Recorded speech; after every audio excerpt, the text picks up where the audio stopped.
जय हिंद। स्वागत है आप सभी का आपके अपने परिवार टीचिंग विद आनंद चौहान में। कैसे हैं आप लोग? उम्मीद करता हूँ आप सभी लोग बढ़िया होंगे।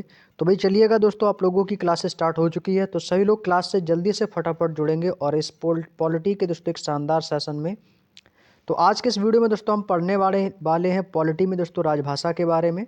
जहाँ से दोस्तों हमने पिछली क्लास को दोस्तों ऑफ किया था, वहीं से हम अपनी क्लास को निरंतर आगे बढ़ा रहे हैं। और जिसमें हम आपको दोस्तों रोजगार विद अंकित भाटी सर की सामान्य ज्ञान उत्तर प्रदेश होमगार्ड की बुक का दोस्तों पेज बाय पेज पूरी बुक का कंप्लीट सॉल्यूशन आप लोगों को करा रहे हैं। अभी तक की दोस्तों हमारी टोटल 17 क्लासें हो चुकी हैं। अगर आपने वो कोई भी क्लास अभी तक नहीं देखी है तो प्लीज़ एक बार प्लेलिस्ट में जाकर उन क्लासों को ज़रूर देख लीजिएगा। सारी क्लासेस आपको दोस्तों topic wise up to date वहाँ पर मिल जाएगी। तो आज हम दोस्तों पॉलिटी में पढ़ने वाले हैं हिंदी राजभाषा के बारे में, और भी दोस्तों उससे जुड़े आर्टिकल्स और दोस्तों अनुच्छेद भागों के बारे में। ठीक है भाई, तो आज का सेशन काफ़ी इंपॉर्टेंट रहेगा। पिछली क्लासों की तरह ही आज का भी सेशन आप लोगों के लिए महत्वपूर्ण है, तो शुरू से लेकर कंप्लीट वीडियो को देखना। आपको हर एक चीज़ अच्छे से आप लोगों को समझ में आएगी और आपका रिवीजन भी दोस्तों बहुत ही शानदार तरीके से होने वाला है। तो चलिएगा, क्या आप लोग तैयार हैं? एक बार सभी लोग कमेंट में थम्स अप कर देंगे, और जो लोग क्लास में नहीं आए हैं एक बार उनको प्लीज़ वीडियो आप लोग शेयर ज़रूर कर दीजिएगा, ताकि और भी लोग दोस्तों क्लास में जुड़ सके। ठीक है ना भाई? तो चलिएगा दोस्तों, यहाँ पे हम बिना टाइम वेस्ट के अपने सेशन को स्टार्ट करते हैं। जैसा कि दोस्तों आपके सामने पहला पॉइंट दिया गया है, राजभाषा यानी कि ऑफिशियल लैंग्वेज। दोस्तों भारतीय संविधान के भाग 17 में और आर्टिकल 343 से 351 के मध्य राजभाषा का प्रावधान दिया गया है। यहाँ से दोस्तों आपके एग्जाम में क्वेश्चन आएगा कि बताइएगा कि राजभाषा का उल्लेख भारतीय संविधान के किस भाग में है। तो भाग दोस्तों आपको याद रखना है, भाग हमारा 17 है। और जब बात आर्टिकल की पूछी जाएगी तो आर्टिकल आपको 343 से 351 में आपकी दोस्तों राजभाषा का प्रावधान दिया गया है। अगर हम बात करें कि भारत की राजभाषा क्या है, तो आप कहोगे सर इस संघ की या भारत के दोस्तों जो राजभाषा है वो क्या है दोस्तों? हिंदी है। व लिपि जो है इसकी वो कैसी है? देवनागरी है। अगर हम बात करें दोस्तों हमारी कोई राष्ट्रीय भाषा है या राजभाषा है, तो हिंदी जो है दोस्तों ये हमारी राष्ट्रीय भाषा नहीं, हमारी राजभाषा है। अगर हम बात करें राष्ट्रीय भाषा, तो राष्ट्रीय भाषा कोई नहीं है, हमारी राजभाषा है जो कि हिंदी है। और हिंदी हमारी राजभाषा है, जिसमें भाग 17 में और आर्टिकल 343 से 351 में इसका प्रावधान है। अगर आपसे दोस्तों लिपि पूछी जाएगी तो लिपि आप क्या बताएंगे? देवनागरी बताएंगे। ये तो बेसिक जानकारी आपको पता है। अब यहाँ से मैं आपको आर्टिकल वाइज बताऊंगा कि किस आर्टिकल में दोस्तों किस किस पॉइंटों का प्रावधान है। जैसे कि मैं बात करूंगा सर आर्टिकल 343 की, तो संघ की राजभाषा हिंदी और लिपि इसकी देवनागरी है। ये इसके बारे में दोस्तों आर्टिकल 343 में कहा गया है। वहीं 344 में राष्ट्रपति को राजभाषा से संबंधित कुछ विषयों में सलाह देने के लिए एक आयोग की नियुक्ति का जो प्रावधान है वो आर्टिकल 344 में है। यहाँ पे एक पॉइंट नोट करना है आप लोगों को कि पहला राजभाषा आयोग जून 1955 को बाल गंगाधर खैर की अध्यक्षता में बनाया गया था। तो यहाँ से क्वेश्चन दोस्तों आपके एग्जाम में आने का चांसेस ये ज़्यादा रहेगा कि यहाँ से क्वेश्चन केवल इतना पूछा जाएगा कि बताइएगा कि पहला राजभाषा आयोग कब दोस्तों बनाया गया। तो आपको दोस्तों ये ईयर याद रखना है, जून 1955। अगर पूछा जाए कि पहला राजभाषा आयोग जून 1955 किसकी अध्यक्षता में बनाया गया था, तो आपका आंसर होगा बाल गंगाधर खैर। तो इस पॉइंट को एक बार जरूर नोट कर लेना। ठीक है भाई, तो ये आपके लिए दोस्तों मोस्ट इंपॉर्टेंट पॉइंट आपके लिए बन के आ जाता है। अब मैं आगे चलता हूँ दोस्तों अपने अगले पॉइंट की ओर। अगला दोस्तों एक पॉइंट और दिया गया है कि इसने अपनी रिपोर्ट में यह कहा कि संविधान लागू होने के 15 वर्षों तक हिंदी के साथ अंग्रेजी भाषा का प्रयोग होता रहेगा। इसके बाद दोस्तों आर्टिकल 343 कंप्लीट हो गया। 344 अब बात करते हैं आर्टिकल 345 की। आर्टिकल 345 में राज्य की राजभाषा प्रत्येक राज्य के विधानमंडल को यह अधिकार है कि वह अपनी 8वीं अनुसूची में शामिल भाषाओं में से किसी एक या अधिक सरकारी कार्यों के लिए राज्य की सरकारी भाषा के रूप में स्वीकार कर सकता है।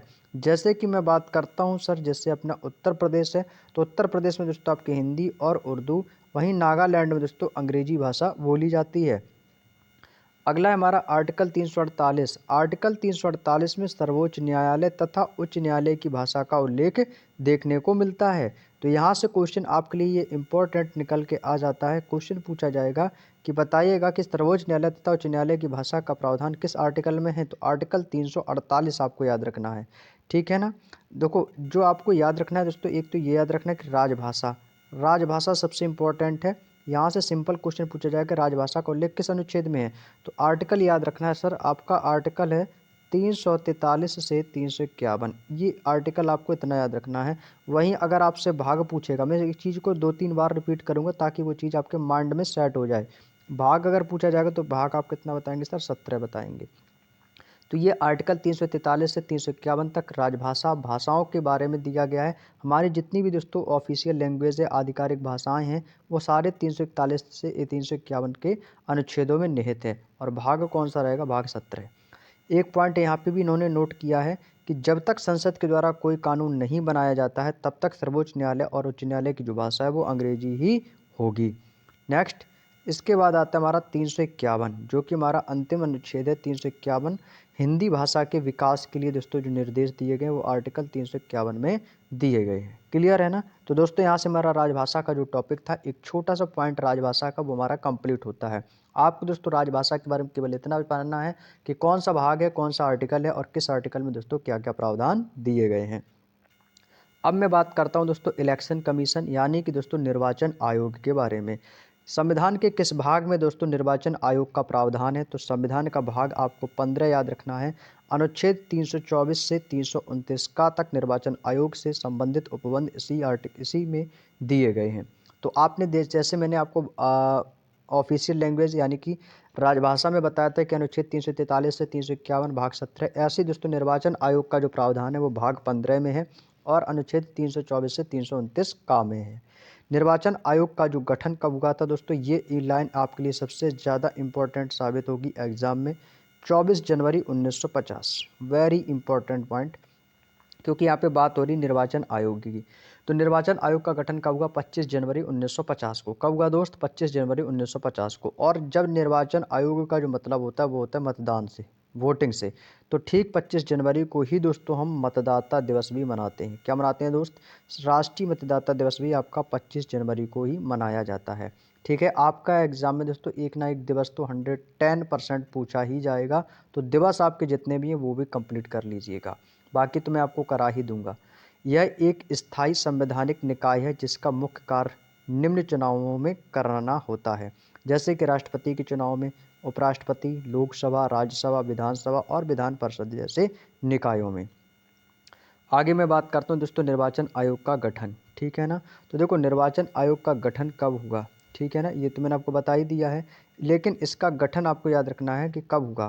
तो निर्वाचन आयोग का जो गठन हुआ ये 25 जनवरी 1950। अभी मैंने बताया सर, बताया कि नहीं आपको सर, बिल्कुल बताया, 25 जनवरी 1950 या 1950 भी आप इसको कह सकते हो कि 25 जनवरी को मतदाता दिवस तो मनाते ही हैं। ठीक है ना। जिसका मुख्य गठन जो है मुख्य चुनाव आयुक्त के अन्य निर्वाचन आयुक्तों से मिलकर किया जाता है। इन सभी की जो नियुक्ति वो कौन करता है, राष्ट्रपति करता है।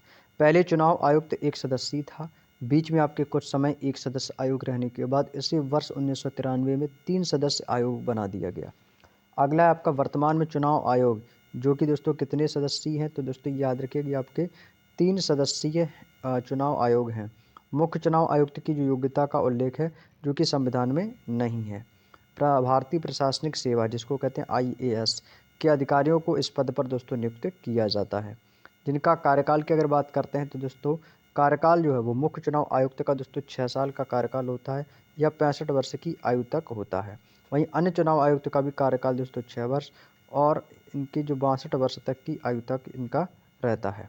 निर्वाचन आयोग के कार्य क्या रहते हैं। तो निर्वाचन नामावली तैयार करना, निर्वाचन क्षेत्रों को प्रसीमन करना, चुनाव तिथियों का निर्धारण करना, ध्यान से समझना चीज़ों को, और आचार संहिता लागू करना। भाई आप जानते हैं जब हमारे चुनाव पास में आते हैं दोस्तों आचार संहिता लगना स्टार्ट हो जाती है भाई। ठीक है ना। चलिए, उम्मीद करता हूँ यहाँ तक की बात समझ में आ गई। आगे बढ़ते हुए अपने और क्या करते हैं कि राजनीतिक दलों को मान्यता देना, चुनाव चिन्हों का आवंटन करना, राज्य के निर्वाचन आयुक्तों की दोस्तों नियुक्ति करना। अगला आता है दोस्तों राज्य दल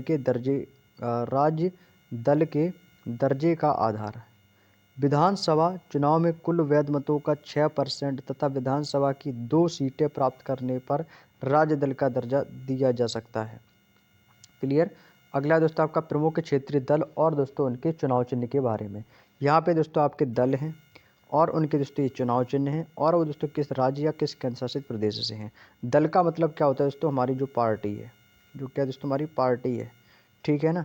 जैसे एक पार्टी है आपकी तेलुगु देशम पार्टी, जिसका चुनाव चिन्ह क्या है दोस्तों, साइकिल है। तो तेलुगु सीधी सी बात है, आपके दक्षिण भारत की बात हो रही थी, आंध्र प्रदेश। समाजवादी पार्टी भैया सपा, सभी को पता है ना भाई, कौन है भैया, साइकिल है, उत्तर प्रदेश, ठीक है। शिवसेना, शिवसेना में आपने देखा होगा सर, ये तीर कमान बना रहता है, यहाँ पर धनुष बना रहता है और इसी पे तीर लगा रहता है। तो ये दोस्तों जो तीर कमान वाला जो है ये कौन है, ये महाराष्ट्र है, ठीक है। अकाली दल, अकाली दल पार्टी का दोस्तों चुनाव चिन्ह क्या है, तराजू है, और इसका राज्य शासक कौन हो जाएगा, पंजाब। जनता दल यूनाइटेड, ये दोस्तों इसका तीर है, चुनाव चिन्ह क्या है दोस्तों, तीर है, और यह दोस्तों आपका बिहार और झारखंड है। वहीं मुस्लिम लीग, मुस्लिम लीग के दोस्तों क्या है दोस्तों, सीढ़ी है, और इसका क्या है, केरल। अन्ना द्रविड़ मुनेत्र कड़गम, ये दोस्तों आपकी क्या है दोस्तों, दो पत्ती, क्या है दोस्त, दो पत्ती इसका क्या है, चुनाव चिन्ह है। इस प्रकार से दोस्तों दो पत्ती, ठीक है ना, ये आपकी दो पत्ती है ना। तो ये दोस्तों अन्ना द्रविड़ मुनेत्र कड़गम, ये आपका तमिलनाडु का है। लोक जनशक्ति पार्टी, इनका चुनाव चिन्ह हेलीकॉप्टर है, और ये आपके बिहार की है। राष्ट्रीय जनता दल लालटेन इसका चुनाव चिन्ह, और बिहार झारखंड इसका राज्य है। नेशनल कॉन्फ्रेंस, इसका चुनाव चिन्ह हाल जम्मू कश्मीर। झारखंड मुक्ति मोर्चा, तीर कमान है, झारखंड में है। द्रविड़ मुनेत्र कड़गम, उगता हुआ सूरज, ये भी आपका दोस्तों तमिलनाडु का है। क्लियर है ना। चलिए, हालांकि दोस्तों इतने ये डीपली नहीं पूछे जाएंगे आपसे, लेकिन बुक में दिया है तो मैं आपको करा देता हूँ, ठीक है ना।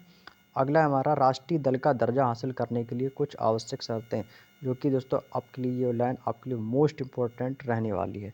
पहला पॉइंट आपके सामने दिया गया है कि लोकसभा तथा आम चुनाव तथा राज्य विधानसभा चुनाव अथवा किन्हीं चार अथवा अधिक चार राज्यों में डाले गए वैध मतों का 6% प्राप्त करना जरूरी होगा।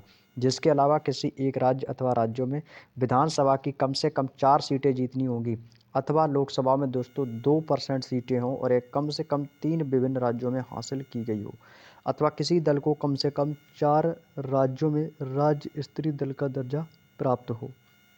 वर्तमान में मान्यता प्राप्त राष्ट्रीय राजनीतिक दल, यहाँ पे दोस्तों दल यानी पार्टी, और दोस्तों इनके चुनाव चिन्ह। भारतीय जनता पार्टी का चुनाव चिन्ह 1980 में मान्यता प्राप्त हुई। ये दोस्तों जो डेट है ना, ये सारी आपकी मान्यता प्राप्त डेट है। बाकी मैं सीधे आप इनके चुनाव चिन्ह पर डिस्कस करूंगा। भारतीय जनता पार्टी का कमल, भारतीय राष्ट्रीय कांग्रेस 1885 हाथ का पंजा। बहुजन समाजवादी पार्टी भैया बसपा, ये क्या नाम है दोस्तों, बीएसपी का है। मार्क्सवाद कम्युनिस्ट पार्टी माकपा, हसिया एवं हथौड़ा। आम आदमी पार्टी का क्या दोस्तों, झाड़ू है, ठीक है। नेशनल पीपुल्स पार्टी की दोस्तों क्या है, ये आपका पुस्तक है। क्लियर, उम्मीद करता हूँ यहाँ तक की चीज़ें क्लियर हो गई। अगला 61वें संविधान संशोधन 1989 के द्वारा मतदान की जो आयु है ना, वो 21 वर्ष से घटाकर 18 वर्ष कर दिया गया है। कितना कर दिया गया, 21 वर्ष से घटाकर मतदान की जो आयु है, पहले 21 वर्ष थी, अब घटाकर उसको 18 वर्ष ही कर दिया गया है। क्लियर, चलिएगा भाई, अब आगे चलते अपने अगले पॉइंट पर। सबसे पहले परिसीमन के आधार पर कर्नाटक में चुनाव आयोजित किए गए थे।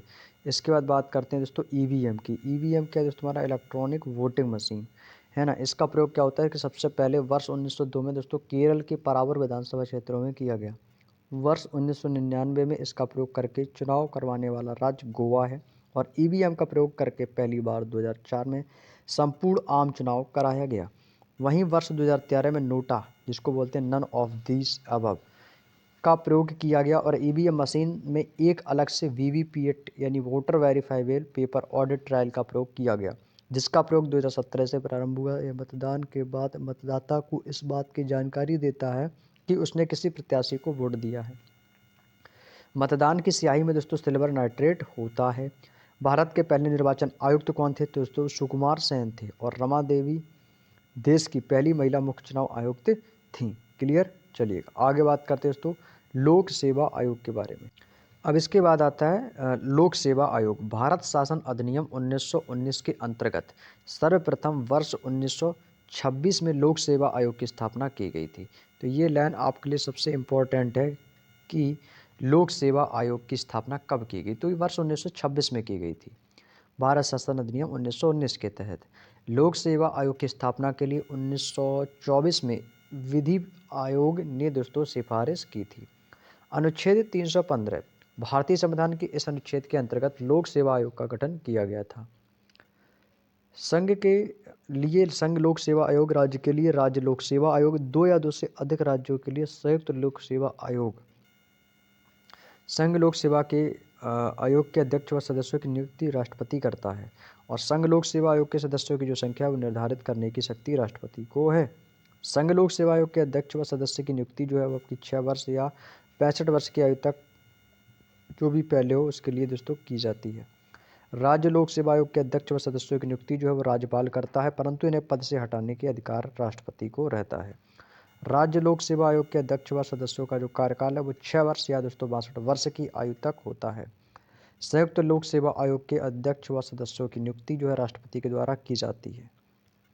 यहाँ पे दोस्तों पॉइंट नोट करके दिया गया, इसको स्टार बना के नोट कर लीजिएगा कि कार्नवालिस, इनको भारत में दोस्तों लोक सेवाओं का जनक भी कहा जाता है। और सरदार वल्लभ भाई पटेल, इनको दोस्तों अखिल भारतीय सेवाओं का जनक भी कहते थे। इनको अखिल भारतीय सेवाओं का जनक भी कहा जाता है सरदार वल्लभ भाई पटेल को। और दोस्तों इन्हें सरदार की जो उपाधि है ना, सरदार की उपाधि ये दी किसने थी? तो सरदार वल्लभ भाई पटेल को जो सरदार की जो उपाधि है ना, ये बारदोली की महिलाओं ने दी थी। किसने दी थी सर? बारदोली की महिलाओं ने। बारदोली की महिलाओं ने दोस्तों इन्हें सरदार की उपाधि दी थी। ये लाइन इंपॉर्टेंट है, याद रख लीजिएगा, ठीक है ना। तो सरदार वल्लभ भाई पटेल को, इनको अखिल भारतीय सेवाओं का जनक भी कहा जाता है। क्वेश्चन सिंपल पूछ लेगा कि अखिल भारतीय सेवाओं का जनक कैसे कहते हैं? सर वल्लभ भाई पटेल को। चलिएगा, लोक सेवा आयोग के अगर हम कार्यों की अगर बात करें तो इसके जो कार्य हैं वो है कि संघ राज्यों की सेवाओं में नियुक्ति के लिए परीक्षाओं का आयोजन, भर्ती के तरीके के संदर्भ में सरकार को सुझाव देना और भर्ती में अनुशासनात्मक कार्रवाई, स्थानांतरण, पदोन्नति आदि के संदर्भ में सरकार को भी सलाह देना। इसके बाद आता है दोस्तों वित्त आयोग। वित्त आयोग का जो गठन है वो दोस्तों 280 के अंतर्गत किया जाता है। और वित्त आयोग का गठन जो है वो राष्ट्रपति प्रत्येक दोस्तों 5 वर्ष पर करता है। क्लियर? चलिएगा, उम्मीद करता हूँ वित्त आयोग भी आपको समझ में आ गया होगा। आगे चलते अपने अगले पॉइंट। अब इसके बाद आता है दोस्तों हमारा वित्त आयोग। अब वित्त आयोग में दोस्तों आपका एक अध्यक्ष होता है और आपके 4 सदस्य होते हैं। जैसे कि दोस्तों यहाँ पे आपका दिया गया वित्त आयोग। वित्त आयोग के अंतर्गत आपका एक अध्यक्ष और 4 सदस्य होते हैं। अगर अध्यक्ष की बात करें तो जो अध्यक्ष होता है वो से दर्जा कैबिनेट मंत्री का दिया जाता है, यानी कि जो वित्त आयोग का जो अध्यक्ष होगा वह कैबिनेट मंत्री कहलाएगा। पॉइंट दिया गया है कि संविधान के आर्टिकल 280(1) के तहत वित्त आयोग राष्ट्रपति के द्वारा नियुक्त किए जाने वाले एक अध्यक्ष और 4 अन्य सदस्यों से मिलकर बनता है। क्वेश्चन आपके एग्जाम में यहाँ से ये बन के निकलेगा कि बताइएगा कि वित्त आयोग कैसे बनता है या वित्त आयोग में कितने सदस्य होते हैं। तो वित्त आयोग में आपको पता रहना चाहिए कि सर एक अध्यक्ष प्लस 4 सदस्य, एक अध्यक्ष प्लस 4 सदस्य मिलकर ये आपका वित्त आयोग बनता है। ठीक है, आगे अगर बात करें तो यहाँ पे एक पॉइंट नोट करके दिया गया है। ये जो पॉइंट आपको जो नोट करके दिए जाते हैं ये इम्पोर्टेंट पॉइंट होते हैं। राज्य वित्त आयोग का गठन किस अनुच्छेद के तहत हुआ था? तो ये अनुच्छेद आपको याद रखना है, आर्टिकल 243 फर्स्ट के अंतर्गत किया जाता है। पहला वित्त आयोग वर्ष कब गठित हुआ? तो ये आपको याद रखना है सर 1951 में गठित हुआ, जिसके अध्यक्ष कौन थे? केसी नियोगी थे। कौन थे दोस्त? केसी नियोगी। तो क्वेश्चन आपसे यहाँ पे 2 टाइप के बनेंगे कि पहला वित्त आयोग का गठन कब किया गया? 1951। दूसरा, पहले वित्त आयोग के अध्यक्ष कौन थे? केसी नियोगी। तो दोनों पॉइंट नोट कर लेना, पॉइंट बना के नोट करते चलेंगे। पहला वित्त आयोग वर्ष कब गठन हुआ? 1951। पहला वित्त आयोग के अध्यक्ष कौन थे? केसी नियोगी। 15वें वित्त आयोग के अध्यक्ष कौन थे? तीसरा पॉइंट आता है एन.के. सिंह, और इनकी जो अवधि है ये 1 अप्रैल 2020 से 5 वर्ष तक दोस्तों इनका कार्यकाल रहा है। अगर हम बात करें दोस्तों वर्तमान में, क्वेश्चन आएगा कि वर्तमान में वित्त आयोग का गठन 16वें वित्त आयोग के गठन के रूप में हुआ है, जिसका अध्यक्ष जो है वो है अरविंद पनगड़िया। जिसके अध्यक्ष कौन है दोस्त? अरविंद पनगड़िया। ये 16वें वित्त आयोग के गठन के हैं और इनका जो कार्यकाल है ये 1 अप्रैल 2026 से प्रारंभ होकर 5 वर्ष की अवधि तक होगा। ये पॉइंट आपके एग्जाम के लिए दोस्तों रामबाण होगा, इसको पॉइंट को कभी मत भूलना, क्योंकि आपका दोस्तों करंट का अच्छा टॉपिक पॉइंट बनता है कि 1 अप्रैल 2026, ठीक है ना। आपका जो पेपर है वो भी आपका दोस्तों 27 अप्रैल से है ना, 25, 26, 27 अप्रैल को आपको होमगार्ड का भी एग्ज़ाम है। तो ये दोस्तों लेटेस्ट क्वेश्चन आपके एग्ज़ाम के लिए दोस्तों इम्पोर्टेंट पॉइंट बन सकता है कि बताइएगा कि वर्तमान में 16 वित्त में आयोग के गठन हुआ है, जिसके अध्यक्ष कौन है? अरविंद पनगड़िया है। इनका कार्यकाल 1 अप्रैल 2026 से शुरू होगा और ये 5 साल की अवधि तक चलेगा। आगे अगर मैं बात करता हूँ दोस्तों वित्त आयोग के कार्य की, तो वित्त आयोग का जो कार्य है ये दोस्तों केंद्र और राज्यों के बीच विभाजित किए जाने वाले करों यानी कि दोस्तों यहाँ पर जो बात हो रही है वो हो रही है टैक्स की। तो टैक्स के शुद्ध आगमों से वितरण और आवंटन से रहता है। इसके बाद आता है हमारा एक नया पॉइंट जिसको कहते हैं राष्ट्रीय अल्पसंख्यक आयोग। वर्ष 1992 में पारित अधिनियम के तहत प्रथम अल्पसंख्यक आयोग का गठन वर्ष 1993 में किया गया। यहाँ से दोस्तों आपको एक पॉइंट नोट करना है कि प्रथम अल्पसंख्यक आयोग का गठन कब हुआ, डैश करके लिख दीजिएगा 1993। नेक्स्ट है कि यह राष्ट्रीय अल्पसंख्यक आयोग एक संवैधानिक या सांविधिक निकाय है जिसमें आपके एक अध्यक्ष, एक उपाध्यक्ष और 5 अन्य सदस्य होते हैं। राष्ट्रीय अल्पसंख्यक आयोग के जो प्रथम अध्यक्ष हैं वो हैं मोहम्मद सरदार अली खान। कौन है भाई? मोहम्मद सरदार अली खान राष्ट्रीय अल्पसंख्यक आयोग के प्रथम अध्यक्ष हैं। नेक्स्ट नोट दिया गया है कि समुदायों को देश में अल्पसंख्यक का दर्जा दिया गया है जिसमें आपके सिख, ईसाई, पारसी, बौद्ध, मुस्लिम और जैन समुदाय को वर्ष 2014 में अल्पसंख्यक का दर्जा दिया गया। देश की जनसंख्या में इनका हिस्सा लगभग दोस्तों 90.50% है। इसके बाद आता है राष्ट्रीय पिछड़ा वर्ग आयोग। राष्ट्रीय पिछड़ा वर्ग आयोग किस आर्टिकल के तहत है? तो याद रखिएगा आर्टिकल 340 के तहत। राष्ट्रीय पिछड़ा वर्ग आयोग अनुच्छेद 340 के तहत राज्य के अन्य पिछड़े वर्ग के विकास के लिए प्रयासरत रहने का आह्वान किया है। जनवरी 1953 को काका कालेलकर की अध्यक्षता में प्रथम अन्य पिछड़ा वर्ग आयोग का गठन किया गया।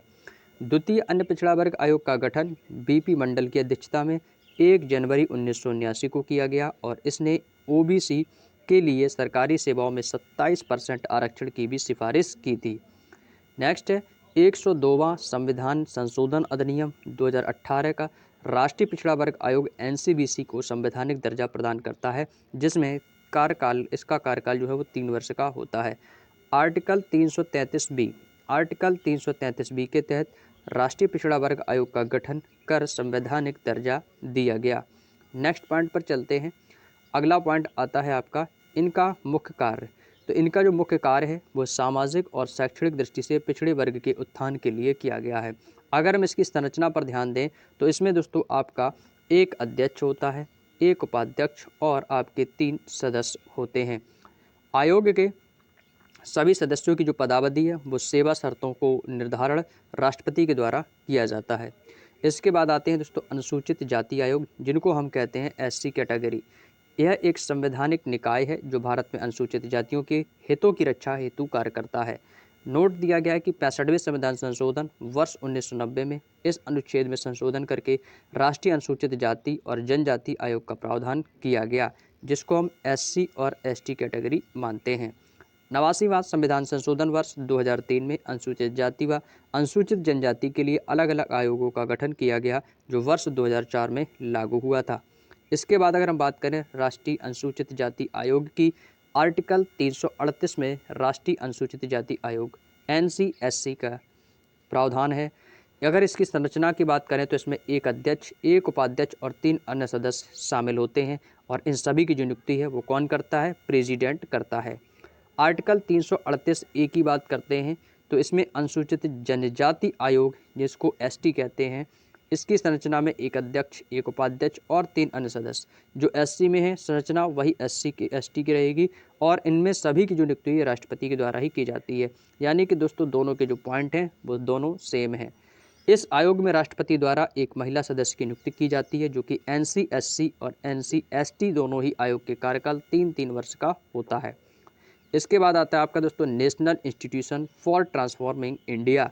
तो दोस्तों ये नीति का फुल फॉर्म याद रखिएगा, आपसे नीति का फुल फॉर्म पूछा जा सकता है।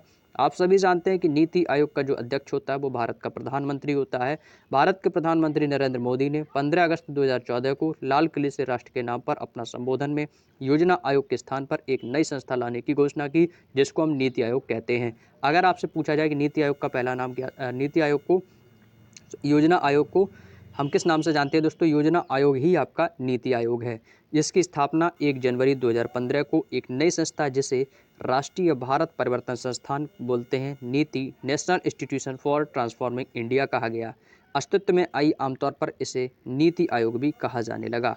तो जो योजना आयोग है दोस्तों इसी को हम नीति आयोग भी कहते हैं। प्रधानमंत्री की अध्यक्षता में यह आयोग दोस्तों सरकार के थिंक टैंक के रूप में कार्य करता है। यह आयोग केंद्र सरकार के साथ साथ राज्यों के लिए भी दोस्तों नीति निर्माण की भूमिका निभाता है। नीति आयोग का जो प्रथम अध्यक्ष है, क्योंकि इन्हीं के कार्यकाल में दोस्तों ये नीति आयोग आया है, तो नरेंद्र मोदी हो जाएंगे। प्रथम उपाध्यक्ष पूछा जाएगा तो सर अरविंद पनगड़िया, और प्रथम मुख्य कार्यकारी अधिकारी CEO वो है आपके सिंधु श्री खुल्लर। तो तीनों पॉइंट आपके लिए इंपॉर्टेंट है। अध्यक्ष तो पता ही होगा, उपाध्यक्ष अरविंद पनगड़िया, लेकिन आपको कार्यकारी अधिकारी सिंधु श्री खुल्लर का नाम याद रखना है। योजना आयोग की स्थापना जो हुई थी 15 मार्च 1950 को हुई थी, लेकिन दोस्तों अब योजना आयोग को हम नीति आयोग के नाम से जानते हैं। अगला है जवाहरलाल नेहरू योजना आयोग के ये प्रथम अध्यक्ष थे और गुलजारीलाल नंदा प्रथम उपाध्यक्ष थे। जैसे आपके प्रथम अध्यक्ष नरेंद्र मोदी हैं, ठीक वैसे ही 1950 के टाइम प्रथम अध्यक्ष जवाहरलाल नेहरू और उपाध्यक्ष वर्तमान अभी आपके अरविंद पनगड़िया हैं। तो दोस्तों इसमें आपके गुलजारीलाल नंदा उपाध्यक्ष थे। योजना आयोग का स्थान अब दोस्तों नीति आयोग ने ले लिया है, यानी कि योजना आयोग डॉट इज इक्वल टू आपका जो राइट होगा वो नीति आयोग। ठीक है। राष्ट्रीय विकास परिषद जिसको बोलते हैं नेशनल डेवलपमेंट काउंसिल यानी कि NDC। अगर हम बात करते हैं दोस्तों NDC की, तो यह एक गैर वैधानिक निकाय है और इसकी स्थापना सरकार के प्रस्ताव के द्वारा 6 अगस्त 1952 को की गई थी। भारत का प्रधानमंत्री इस परिषद का अध्यक्ष होता है। ठीक है। सभी राज्यों के जो मुख्यमंत्री हैं और संघ शासित प्रदेशों के प्रशासक इसके सदस्य होते हैं। नीति आयोग के सभी सदस्य भी राष्ट्रीय विकास परिषद के पदेन सदस्य होते हैं। राष्ट्रीय विकास परिषद का मुख्य कार्य केंद्र और राज्य सरकार और नीति आयोग के बीच सेतु की तरह कार्य करता है। नेक्स्ट आता है आपका अंतर्राज्यीय परिषद। अंतर्राज्यीय परिषद आर्टिकल 263।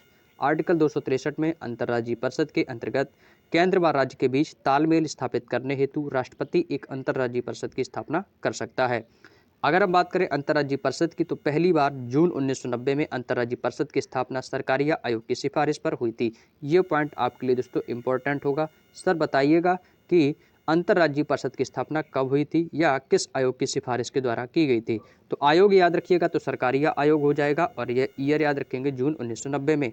अगर बात की जाए कि अंतर्राज्यीय परिषद की पहली बैठक कब हुई, तो पहली बैठक याद रखिएगा कि सर 10 अक्टूबर 1990 को अंतर्राज्यीय परिषद की पहली बैठक हुई। अंतर्राज्यीय परिषद का अध्यक्ष कौन होता है, तो वो देश का प्रधानमंत्री होता है, जिसमें आपके 6 सदस्यों को मनोनीत किया जाता है और प्रधानमंत्री द्वारा मनोनीत कैबिनेट स्तर के मंत्री होते हैं। कितने होते हैं? 6। अन्य सदस्य भी सभी राज्यों और संघ क्षेत्रों में मुख्यमंत्री जैसे दिल्ली, पुडुचेरी और जम्मू कश्मीर एवं संघ राज्य क्षेत्रों के प्रशासक इसके सदस्य होते हैं और यह एक संवैधानिक निकाय है। अंतर्राज्यीय परिषद की जो बैठक है साल में आपकी 3 बार आयोजित की जाती है और जिसकी अध्यक्षता प्रधानमंत्री करते हैं। इस बैठक में कम से कम 10 सदस्य होना अनिवार्य है। नेक्स्ट पॉइंट है प्रधानमंत्री की अनुपस्थिति में प्रधानमंत्री द्वारा नियुक्त कैबिनेट स्तर के मंत्री बैठक की अध्यक्षता करता है। 19 मई 2022 को केंद्र सरकार ने देश में सहकारी संघवाद को बढ़ावा देने के लिए परिषद का पुनर्गठन किया और केंद्रीय गृह मंत्री अमित शाह की अध्यक्षता में अंतर्राज्यीय परिषद की स्थायी समिति का भी पुनर्गठन किया गया। इसके बाद आता है हमारा केंद्रीय सतर्कता आयोग CBC, जिसकी स्थापना 1964 में की गई थी। तो ये पॉइंट आपको याद रखना है कि केंद्रीय सतर्कता आयोग की स्थापना कब हुई? 1964 में, जिसके प्रथम अध्यक्ष कौन थे? निट्टूर श्री निवास राव। यह आयोग भारत सरकार के विभिन्न विभागों के अधिकारियों कर्मचारियों से संबंधित भ्रष्टाचार नियंत्रण की सर्वोच्च संस्थान है, जिसके भ्रष्टाचार नियंत्रण की सर्वोच्च संस्था है। संसद द्वारा अधिनियमित केंद्रीय सतर्कता आयोग अधिनियम 2003 के द्वारा इसे सांविधिक दर्जा प्रदान किया गया। आयोग में इसमें एक अध्यक्ष, 2 सतर्कता आयुक्त होते हैं जिनकी नियुक्ति राष्ट्रपति के द्वारा की जाती है, बट इनका कार्यकाल 4 वर्ष या 65 वर्ष की आयु तक जो भी दोस्तों पहले होता है। राष्ट्रीय मानवाधिकार आयोग, आप सभी जानते हैं कि आपके एग्जाम में एक दिवस तो आना ही तय है, तो राष्ट्रीय मानवाधिकार दिवस इसीलिए दोस्तों प्रत्येक 10 दिसंबर को मनाते हैं। राष्ट्रीय मानवाधिकार दिवस आपका 10 दिसंबर को मनाया जाता है। संयुक्त राष्ट्र संघ द्वारा मानवाधिकार आयोग की घोषणा 10 दिसंबर 1948 को की गई थी, इसलिए 10 दिसंबर को प्रतिवर्ष अंतर्राष्ट्रीय मानवाधिकार दिवस मनाया जाता है। राष्ट्रीय मानवाधिकार आयोग की स्थापना 12 अक्टूबर 1993। ये लाइन आपके लिए इंपॉर्टेंट होगी कि सर राष्ट्रीय मानवाधिकार आयोग की स्थापना कब हुई थी? 12 अक्टूबर 1993 को, और मानवाधिकार रक्षा अधिनियम 1993 के तहत की गई थी। यह आयोग देश के मानवाधिकारों की रक्षा के लिए स्वायत्त तंत्रिका निकाय की तरह कार्य करता है। राष्ट्रीय मानवाधिकार आयोग के अध्यक्ष की नियुक्ति जो है ये भी राष्ट्रपति के द्वारा की जाती है। राष्ट्रीय मानवाधिकार आयोग के अध्यक्ष को जो शपथ दिलाता है वो भी दोस्तों राष्ट्रपति के द्वारा दिलाई जाती है। क्लियर? चलिएगा भाई, आगे बढ़ते हैं अपने अगले पॉइंट की ओर। आयोग का अध्यक्ष कौन होता है? तो आयोग का अध्यक्ष वही व्यक्ति होता है जो दोस्तों सर्वोच्च न्यायालय का मुख्य न्यायाधीश रह चुका हो। तो अगर बात करें इस आयोग के अध्यक्ष की, तो दोस्तों सर्वोच्च न्यायालय का मुख्य न्यायाधीश आयोग के सदस्यों की नियुक्ति है वो राष्ट्रपति के द्वारा 6 सदस्य समिति के सिफारिश के आधार पर की जाती है। राष्ट्रीय मानवाधिकार आयोग के प्रथम अध्यक्ष न्यायमूर्ति रंगनाथ मिश्रा थे और यह सांविधिक या वैधानिक संस्था है। इसका अध्यक्ष का जो कार्यकाल 3 साल या दोस्तों 70 वर्ष की आयु जो भी पहले हो वहाँ तक हो सकता है। अगला आता है दोस्तों सूचना आयोग। सूचना आयोग 15 जून 2005 को राष्ट्रपति एपीजे अब्दुल कलाम आज़ाद ने सूचना के अधिकार पर हस्ताक्षर किए थे। इसके बाद 12 अक्टूबर 2005 को सूचना का अधिकार अधिनियम लागू हुआ। अगर बात करिया जाए कि सूचना का अधिकार अधिनियम कब लागू हुआ तो 2005 बताना है, वो भी 12 अक्टूबर। सूचना आयोग का मुख्यालय कहाँ पर स्थित है, तो ये लाइन आपके लिए इंपॉर्टेंट होगी सर, दिल्ली में। सूचना आयोग की मुख्यालय कहाँ पर है सर, आपका दिल्ली में हो जाएगा। राष्ट्रपति जो होता है वो मुख्य सूचना आयुक्त और अन्य सूचना आयुक्तों की नियुक्ति करता है। इन सभी का जो कार्यकाल है वो केंद्र सरकार के द्वारा निर्धारित किया जाता है। सूचना के अधिकार के तहत नागरिकों को सरकारी या अर्ध सरकारी संगठन संस्था में सूचना प्राप्त करने का वैधानिक अधिकार है। आवेदन प्राप्त होने के 30 दिनों के भीतर सूचना प्राप्त करना बाध्यकारी है। यदि मामला जीवन या मानवाधिकार का है तो सूचना 48 घंटों के भीतर प्राप्त करने का भी अधिकार है। नेक्स्ट आता है हमारा राष्ट्रीय महिला आयोग। राष्ट्रीय महिला आयोग यह भी एक सांविधिक निकाय है। राष्ट्रीय महिला आयोग अधिनियम 1990 के तहत इस आयोग का गठन 31 जनवरी 1992 को किया गया। जो पॉइंट आपको याद रखना है वो यही है कि राष्ट्रीय महिला आयोग का गठन कब हुआ, 31 जनवरी 1992 को। 31 जनवरी 1992 को राष्ट्रीय महिला आयोग का गठन किया गया, जिसका प्रमुख जो कार्य है संविधान और विधि के अंतर्गत महिलाओं के द्वारा महिलाओं की सुरक्षा करना होता है, जिसमें आपके एक अध्यक्ष, एक सदस्य सचिव तथा 5 अन्य सदस्य होते हैं। राष्ट्रीय महिला आयोग के प्रत्येक सदस्य का अधिकतम कार्यकाल 3 वर्ष होता है और इसका प्रथम अध्यक्ष जो थे वो दोस्तों जयंती पटनायक थी। कौन थी दोस्तों? जयंती पटनायक। ठीक है ना। उम्मीद करता हूँ दोस्तों यहाँ तक की बात समझ में आ गई होगी। अगला आता है दोस्तों लोकपाल और लोकायुक्त। लोकपाल और लोकायुक्त। लोकपाल की जो अवधारणा है ये सबसे पहले 1809 में स्वीडन से आई थी। संसद में लोकपाल और लोकायुक्त अधिनियम 2013 में पारित किया गया। तत्कालीन राष्ट्रपति प्रणब मुखर्जी ने जनवरी 2014 को इस ऐतिहासिक बिल पर हस्ताक्षर करके इसे अधिनियम बना दिया। लोकायुक्त संस्था की स्थापना सर्वप्रथम महाराष्ट्र में 1971 में लागू की गई थी। नेक्स्ट, लोकपाल और लोकायुक्त अधिनियम 2013। लोकपाल संस्था में आपके जो सदस्य अगर पूछी जाए तो कुल आपके इसमें 9 सदस्य होते हैं। कितने होते हैं? 9 सदस्य होते हैं और इसमें एक अध्यक्ष, सभापति और दोस्तों अन्य 8 सदस्य होते हैं। सदस्यों में आपके 4 न्यायिक क्षेत्र में से तथा 4 गैर न्यायिक क्षेत्र में होते हैं।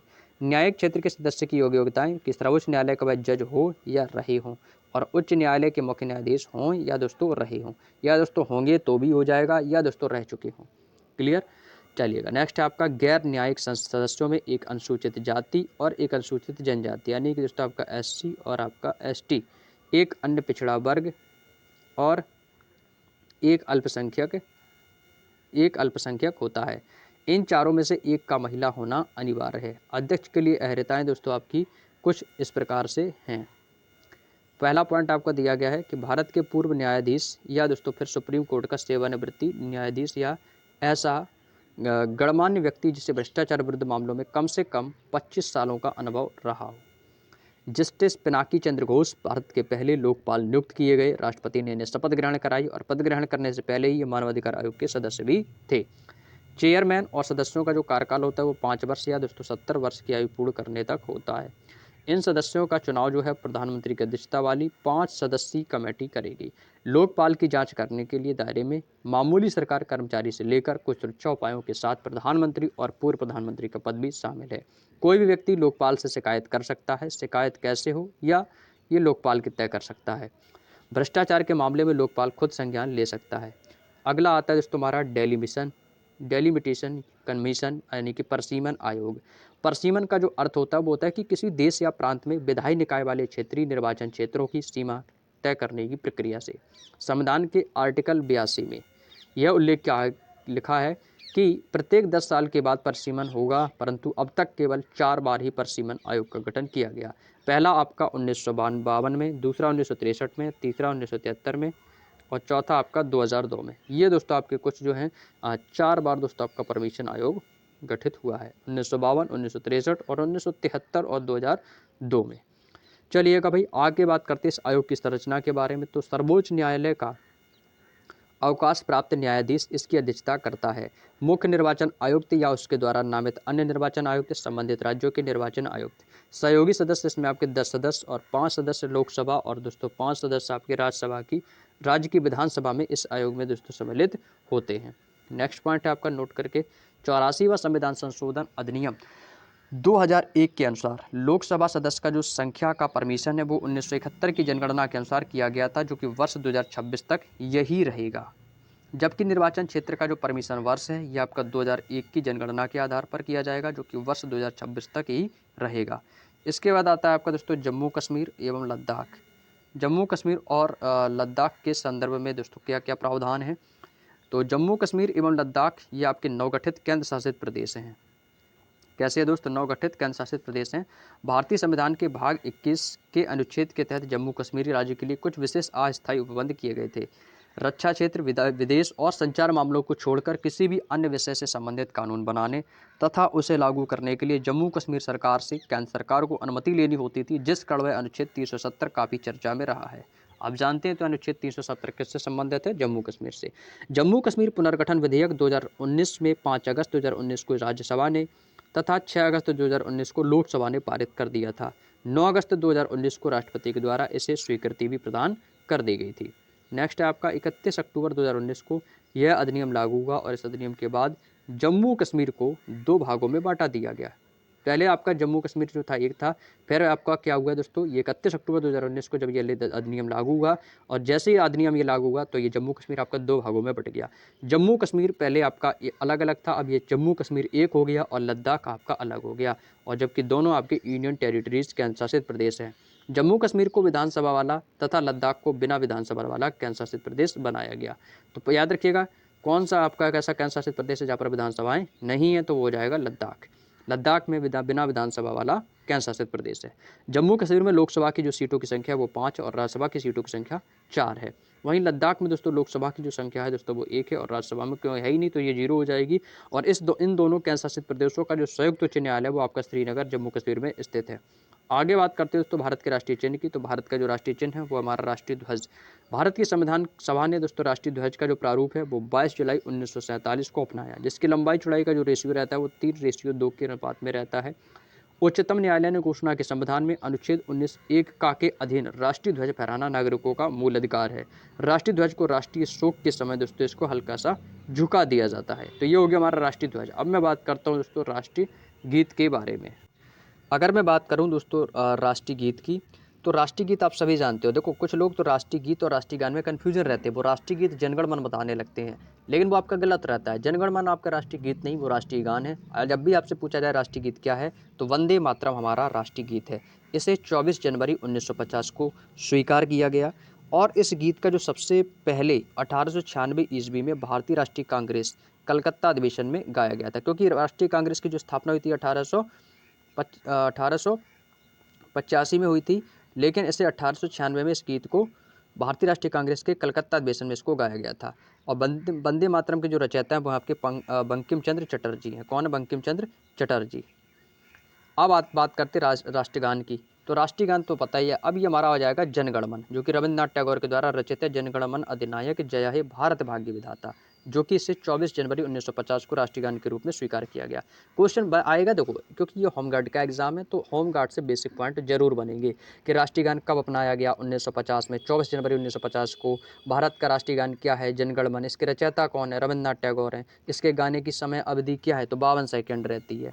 और ये सबसे पहले कब गाया गया? तो 27 दिसंबर 1911 में भारतीय राष्ट्रीय कांग्रेस के कलकत्ता अधिवेशन में इसे भी गाया गया था और इसको तत्वबोधिनी पत्रिका में भारत भाग्य विधाता शीर्षक से प्रकाशित किया गया है। तो जो तत्वबोधिनी जो पत्रिका है इसमें दोस्तों इसका जो शीर्षक है वो क्या है? भारत भाग्य विधाता। अगर एग्जामिनर थोड़ा सा आपको अगर घुमाना चाहे तो यहाँ पर भी घुमा सकता है कि बताइएगा राष्ट्रीय गान जनगण मन का शीर्षक क्या है? तो भारत भाग्य विधाता इसका शीर्षक याद रखिएगा। आगे मैं बात करूंगा भारत के राष्ट्रीय चिन्ह की, तो भारत का राष्ट्रीय प्रतीक आप सभी जानते हैं सारनाथ स्थित अशोक के सिंह स्तंभ से शीर्ष भाग की अनुकृति है, जिसे भारत सरकार ने 26 जनवरी 1950 को अपनाया था। प्रतीक के नीचे आपका मुंडकोपनिषद में सत्यमेव जयते देवनागरी लिपि में लिखा हुआ है।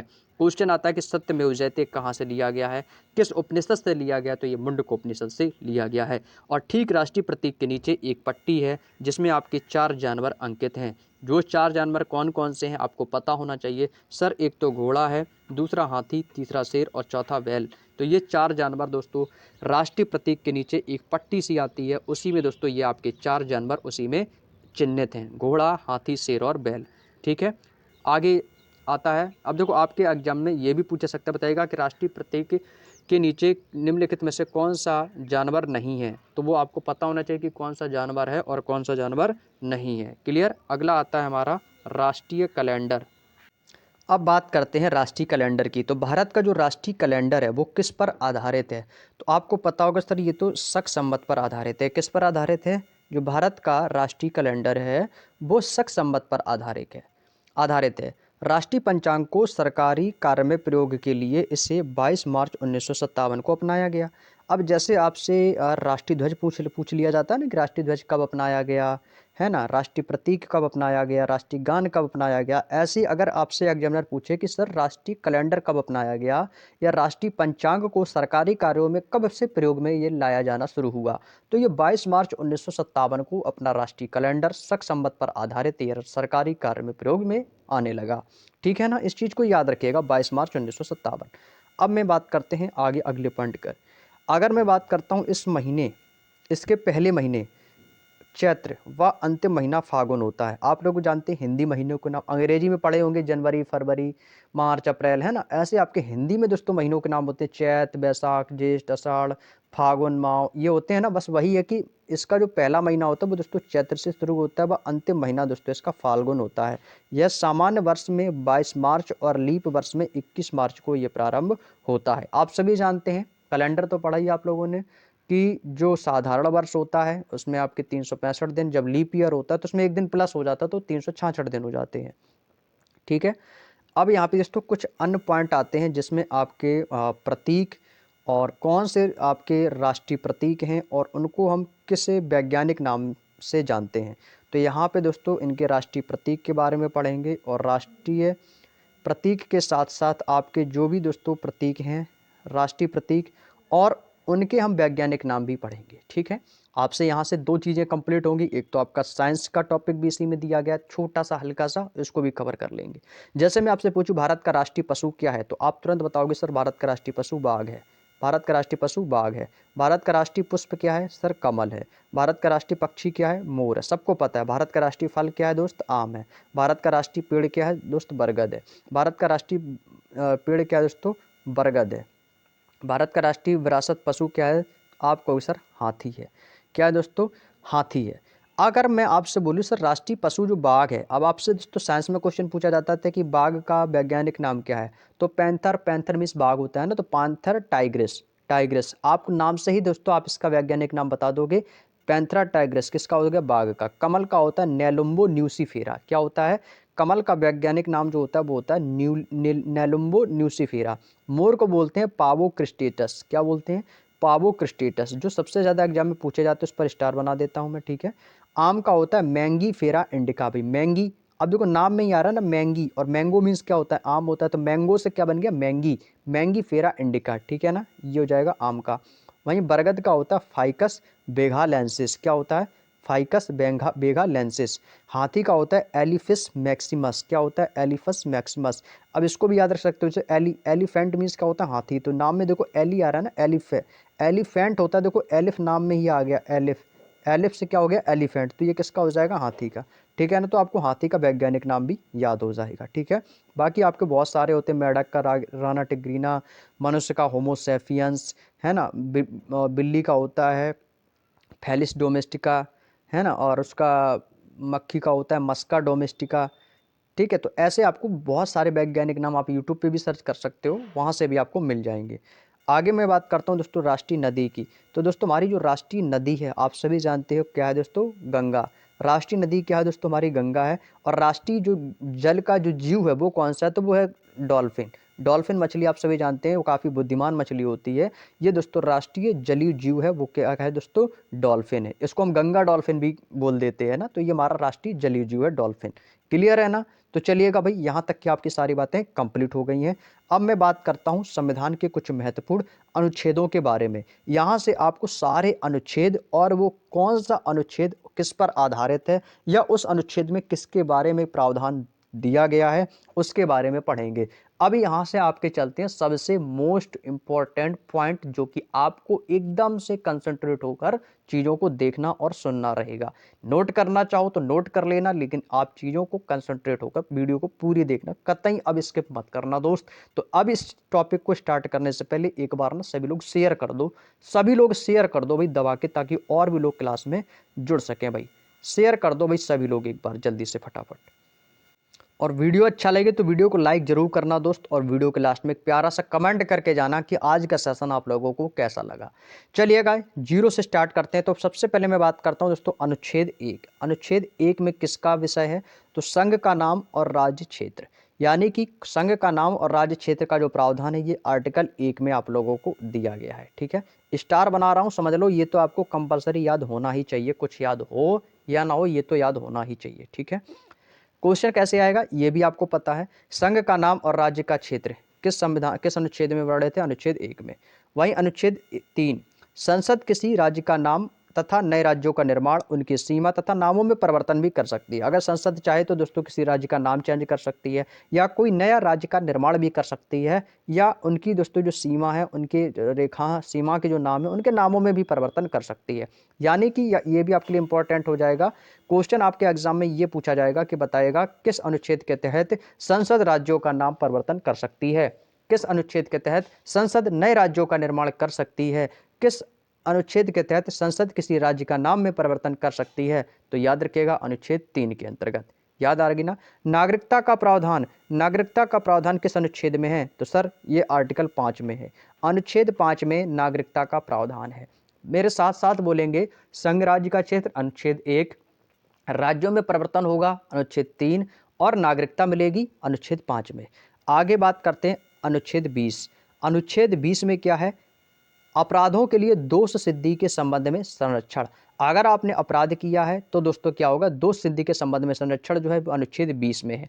अब इसकी एक ट्रिक बता रहा हूं, कभी नहीं भूलोगे। एक ट्रिक देखो, जहां पे मुझे लगेगा कि भाई इसमें ट्रिक मुझे आ गई तो मैंने बना दी।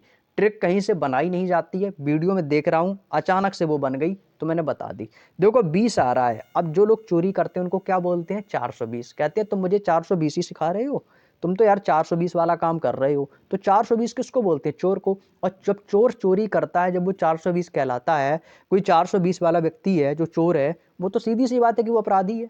भाई चोर, अगर कोई व्यक्ति चोरी करता है वो तो अपराधी की कैटेगरी में तो जाएगा ही जाएगा। तो अपराध की कैटेगरी यानी कि क्या हो गया, अपराधों के लिए दोष सिद्धि से संबंधित संरक्षण। ठीक है ना। तो अब ये आर्टिकल 20 तो मुझे नहीं लगता है कि कोई बंदा भूल पाएगा। आर्टिकल 20 आपके मन में तुरंत आएगा सर 420। अब मैं पूछूंगा आर्टिकल 20, आप कहोगे सर 420 ही, यानी कि अपराधी है ना। तो अपराधी के लिए दोस्तों ये हो जाएगा 420। क्लियर हो गया आर्टिकल 20, कभी नहीं भूलोगे अब तो। इसके बाद आता है प्राण और दैहिक स्वतंत्रता का संरक्षण। ये इंपॉर्टेंट है भाई, ये अपराधों के लिए वाला, ये भी आपके लिए इंपॉर्टेंट होगा भाई। ठीक है, तो ये आर्टिकल 21 में है। प्राण और दैहिक स्वतंत्रता का जो संरक्षण है वो किस में है, अनुच्छेद 21 में। और प्रारंभिक शिक्षा का अधिकार अनुच्छेद 21 का में है। याद रखिएगा 21A आ जाए या 21 का तो क्या होगा, प्रारंभिक शिक्षा का अधिकार।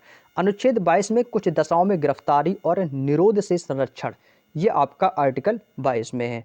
अनुच्छेद 23 में मानव के दुर्व्यापार यानी कि जो मानव तस्करी और बलात्श्रम का निषेध, ये आर्टिकल 23 में है। अनुच्छेद 26 जिसमें आपके धार्मिक कार्यों के प्रबंध की दोस्तों स्वतंत्रता है। आप कोई भी दोस्तों धार्मिक कार्य कर सकते हैं, भागवत पुराण, कोई भी दोस्तों अखंड पाठ, कोई भी धार्मिक कार्य, कोई भी दोस्तों धार्मिक रैलियां निकालना, ये आपकी दोस्तों स्वतंत्रता का जो अधिकार है ये हमें अनुच्छेद 26 में मिलता है। अल्पसंख्यक वर्गों के हितों का संरक्षण, अल्पसंख्यक वर्गों के हितों का संरक्षण अनुच्छेद 29 में। अनुच्छेद 30 में शिक्षा संस्थानों की स्थापना, नए नए कॉलेज की स्थापना, प्रशासन करने के अल्पसंख्यक वर्गों का अधिकार। संवैधानिक उपचारों का अधिकार, संवैधानिक उपचारों का अधिकार किसमें है, अनुच्छेद 32 में। अनुच्छेद 32 में दोस्तों क्या है, संवैधानिक उपचारों का अधिकार। अनुच्छेद 33 अनुच्छेद 33 में संसद के द्वारा सशस्त्र बलों, पुलिस बलों आदि के सदस्यों के मूल अधिकारों पर युक्त प्रतिबंध जो है अनुच्छेद 33 में। अनुच्छेद 34 में जब किसी क्षेत्र में सेना विधि प्रवृत्त है तब उस भाग द्वारा प्रदत्त अधिकारियों पर निर्बंधन। अनुच्छेद 35 इस भाग के उपबंधों को प्रभावित करने के लिए विधान। अनुच्छेद 38 राज्य लोक कल्याण की अभिवृद्धि के लिए सामाजिक व्यवस्था बनाएगा। और अनुच्छेद 50 में कार्यपालिका से न्यायपालिका का पृथक्करण यानी कि कार्यपालिका से न्यायपालिका का अलग होना, ये अनुच्छेद 50 में दिया गया है। आगे बात करते हैं अनुच्छेद 51। अनुच्छेद 51 जो है ये दोस्तों आपकी अंतर्राष्ट्रीय शांति सुरक्षा की अभिवृद्धि के लिए है। तो अंतर्राष्ट्रीय शांति सुरक्षा की अभिवृद्धि अनुच्छेद 51 में है। अनुच्छेद 54 राष्ट्रपति का निर्वाचन, मोस्ट इंपॉर्टेंट पॉइंट, इसको नोट करना भैया कॉपी में अपनी, मोस्ट इंपॉर्टेंट है अनुच्छेद 54। अनुच्छेद 54 में क्या है दोस्तों, राष्ट्रपति का निर्वाचन का प्रावधान है। और राष्ट्रपति के द्वारा शपथ का जो प्रतिज्ञान है, राष्ट्रपति के द्वारा जो शपथ का प्रतिज्ञान है, ये दोस्तों अनुच्छेद 60 में है। और अनुच्छेद 64 में उपराष्ट्रपति का राज्यसभा का पदेन सभापति होता है। ये किस अनुच्छेद में है, तो अनुच्छेद 64 में। उपराष्ट्रपति का निर्वाचन किस में है, अनुच्छेद 66 में है। जहां राष्ट्रपति का निर्वाचन आपका 54 में है, उपराष्ट्रपति का निर्वाचन 66 में है। और 67 में दोस्तों उपराष्ट्रपति की पदावधि है। और उपराष्ट्रपति के द्वारा दोस्तों शपथ का जो प्रतिज्ञान है अनुच्छेद 69 में। अनुच्छेद 72 में क्षमा, देखो सारे इंपॉर्टेंट पॉइंट हैं ये, ऐसा कोई पॉइंट नहीं जो इंपॉर्टेंट ना हो। क्षमा आदि की कुछ मामलों में दंडादेश की निलंबन, प्रहार या लघुकरण की दोस्तों राष्ट्रपति की शक्ति है कि राष्ट्रपति चाहेगा तो दोस्तों कितना भी बड़ा कोई भी अपराध हो, कितना भी बड़ा कोई भी दंड हो, तो उसे दोस्तों राष्ट्रपति माफ करने की शक्ति है। भारत का महान्यायवादी कोई नहीं बोल सकता, आर्टिकल 76, ये तो बोल ही नहीं सकता भाई। बहुत ही एग्जाम में कई बार पूछा जाने वाला पॉइंट है कि भारत का न्यायवादी अनुच्छेद किसमें, 76 में। अनुच्छेद 77 भारत सरकार के कार्यों का संचालन 77 में होता है। संसद का गठन आर्टिकल 79, संसद का गठन आर्टिकल क्या हो जाएगा दोस्तों, 79 हो जाएगा। राज्यसभा की संरचना और लोकसभा अनुच्छेद 80 राज्यसभा और अनुच्छेद 81 लोकसभा, ये दोनों इंपॉर्टेंट है, साथ ही साथ याद रख लीजिएगा भैया, याद हो जाएगा। 80 राज्यसभा है और 81 लोकसभा है, ठीक है। कंफ्यूजन तो नहीं होगा कि 80 लोकसभा कर दो 81 राज्यसभा, नहीं, 80 राज्यसभा 81 लोकसभा, ठीक है ना, क्लियर है। चलिए आगे है अनुच्छेद 82। अनुच्छेद 82 में क्या है, प्रत्येक जनगणना के बाद पुनः समायोजन, ये अनुच्छेद 82 में। संसद के दोनों सदनों की जो अवधि है, ये अनुच्छेद 83 में। संसद के सदस्य के लिए योग्यता, यह अनुच्छेद 84 में है। संसद का सत्र या सत्रावसान और विघटन अनुच्छेद 85 में। राष्ट्रपति का विशेषण अभिभाषण जो है, राष्ट्रपति का विशेष अभिभाषण, यह अनुच्छेद 87 में दिया गया है। राज्यसभा के सभापति तथा उपसभापति का संबंध अनुच्छेद 89 में है। लोकसभा का अध्यक्ष और उपाध्यक्ष, लोकसभा के लिए एक अध्यक्ष होगा और एक उपाध्यक्ष, यह अनुच्छेद 93 में। संसद का सचिवालय अनुच्छेद 98 में है। संसद सदस्यों के वेतन और भत्ते का जो प्रावधान है अनुच्छेद 106 में। धन विधेयक की परिभाषा किस अनुच्छेद में दी गई है, अनुच्छेद 110 में। वार्षिक वित्तीय विवरण का प्रावधान किस अनुच्छेद में है, अनुच्छेद 112 में। और वित्तीय विधेयकों के बारे में विशेष उपबंध अनुच्छेद 117 में दिए गए हैं। संसद में प्रयोग की जाने वाली जो भाषा है, इसका उल्लेख अनुच्छेद 120 में। राष्ट्रपति को अध्यादेश की जो शक्ति है, मोस्ट इंपॉर्टेंट लगाएंगे अनुच्छेद 123 में। उच्चतम न्यायालय की स्थापना और इसका दोस्तों गठन कब हुआ, ये अनुच्छेद 124 में। उच्चतम न्यायालय का जो अभिलेख न्यायालय होना, यह अनुच्छेद 129 में। और अनुच्छेद 137 में निर्णयों या आदेशों का उच्चतम न्यायालय के द्वारा पुनरावलोकन। अनुच्छेद 143 जो है आपका, ये उच्चतम न्यायालय से परामर्श करने की राष्ट्रपति की शक्ति देता है। और अनुच्छेद 148 में भारत के नियंत्रक एवं महालेखा परीक्षक, जिसको बोलते हैं कैग, क्या बोलते हैं, कैग, भारत के नियंत्रक एवं महालेखा परीक्षक का जो उल्लेख है, ये अनुच्छेद किसमें, अनुच्छेद 148 में। वेरी इंपॉर्टेंट पॉइंट है भाई, इसको जरूर याद रखिएगा। 148 आर्टिकल भारत का नियंत्रक एवं महालेखा परीक्षक, ठीक है। अनुच्छेद 76, अनुच्छेद 148 दोनों इंपॉर्टेंट है भाई आपके लिए। चलिएगा भाई आगे चलते अपने अगले पॉइंट पर। अब इसके बाद दोस्तों हमारा अगला आर्टिकल आता है आर्टिकल 155। अब आर्टिकल 155 में क्या है दोस्तों, राज्यपाल की नियुक्ति। ये आपके लिए इंपॉर्टेंट होगा कि सर राज्यपाल की नियुक्ति है वो किस अनुच्छेद के तहत होती है, तो अनुच्छेद 155। राज्यपाल की क्षमादान की शक्तियां किस अनुच्छेद में है, तो ये 161 में है। राज्यपाल की सहायता और सलाह देने के लिए मंत्रिपरिषद होगी, यह अनुच्छेद 163 में कहा गया है। राज्य की दोस्तों महाधिवक्ता, राज्य की महाधिवक्ता का प्रावधान किसमें, अनुच्छेद 165 में। राज्यों के विधानमंडलों का गठन किस अनुच्छेद में है, सर अनुच्छेद 168 में है। राज्यों में विधान परिषदों का उत्साधन या दोस्तों सर्जन, ये भी अनुच्छेद 169 में है। राज्य विधानसभाओं की संरचनाएं किसमें है, अनुच्छेद 170 में। विधानसभा के अध्यक्ष होगा और एक उपाध्यक्ष होगा, यह अनुच्छेद 178 में। विधान परिषद का सभापति और उपसभापति होगा, अनुच्छेद 182 में। राज्यों के लिए उच्च न्यायालय की स्थापना अनुच्छेद 214 में। इसके बाद अनुच्छेद 215 में उच्च न्यायालय का अभिलेख न्यायालय होगा, तो ये अनुच्छेद 215 में उच्च न्यायालय के द्वारा रिट जारी करना। देखो रिट जो आपकी जारी की जाती है ना, रिट जो आपकी रिट है ना, ये दोस्त 5 प्रकार से जारी की जाती है। रिट कितने प्रकार की होती है सर? 5। तो रिटें आपकी कितनी जारी होती हैं? 5। तो रिट किस में जारी होती है, किस अनुच्छेद में होती है? तो अनुच्छेद 226, ये याद रख लेना, वो स्टार बना लो इस पर, ठीक है। अनुच्छेद 231, 2 या 2 से अधिक राज्यों के लिए एक ही उच्च न्यायालय की स्थापना होगी, यह आर्टिकल 231 में है। संघ राज्य क्षेत्रों का प्रशासन, संघ राज्य क्षेत्रों का जो प्रशासन है ये अनुच्छेद 239 में। अनुच्छेद 239 का में दोस्तों दिल्ली के संबंध में विशेष उपबंध दोस्तों आपके मिल जाएंगे। 243 ए में आपकी ग्राम पंचायतों का गठन है और केवल पंचायतों का गठन 243 बी में है। तो ग्राम पंचायत 243 है और ग्राम पंचायतों का गठन 243 बी में। नगर पालिकाओं का गठन किसमें? अनुच्छेद क्यू में है, जिसमें आपके नगर पालिकाओं का गठन है। अनुच्छेद 244 में अनुसूचित क्षेत्रों और जनजातियों क्षेत्र का प्रशासन। 249 में राज्य सूची के विषय के संबंध में राष्ट्रीय हित में विधि बनाने की संसद की शक्ति। अनुच्छेद 262 अंतर्राज्यीय नदियों के जल संबंधी विवादों का निर्णयन। अनुच्छेद 263 में अंतर्राज्यीय परिषद के संबंध में उपबंध। आकस्मिकता की निधि का प्रावधान अनुच्छेद 267 में है। अनुच्छेद 315 में संघ और राज्य के लिए लोक सेवा आयोग। अनुच्छेद 329 में निर्वाचन संबंधी मामलों में न्यायालयों के हस्तक्षेप का वर्जन और अनुच्छेद 330 में लोकसभा में अनुसूचित जाति और अनुसूचित जनजाति के लिए स्थानों का आरक्षण। अगर आपसे क्वेश्चन पूछा जाए कि लोकसभा में एससी और एसटी के आरक्षण का प्रावधान किस अनुच्छेद में है, तो अनुच्छेद 330 याद रखना मेरे दोस्त, ये इंपॉर्टेंट है, पूछ सकता है भैया, है ना, पूछ सकता है। अनुच्छेद 332 राज्यों की विधानसभा में अनुसूचित जातियों और अनुसूचित जनजातियों के लिए स्थानों का आरक्षण। ये तो हो गया लोकसभा में, ये हो गया दोस्तों राज्यों में। तो ये 330 और 332 ये तीनों आप दोनों पॉइंट आपके लिए इंपॉर्टेंट होंगे भाई, ठीक है। ये भी एससी एसटी के आरक्षण से संबंधित है।